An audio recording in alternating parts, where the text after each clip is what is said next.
सहमुल्की series के दूसरे match में जनूबी अफ्रीका ने न्यूजीलैंड को जीत के लिए 305 रन्स का हदफ दे दिया।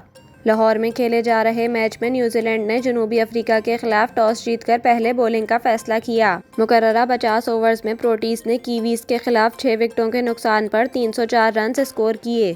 मैच में मैथ्यू ब्रिट्स ने डेब्यू पर 150 रन्स बनाकर वनडे क्रिकेट का नया रिकॉर्ड कायम कर दिया।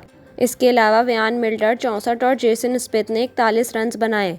कीवी बॉलर्स मैट हेनरी और ओलो रोरकी ने 2-2 विकेटें हासिल कीं।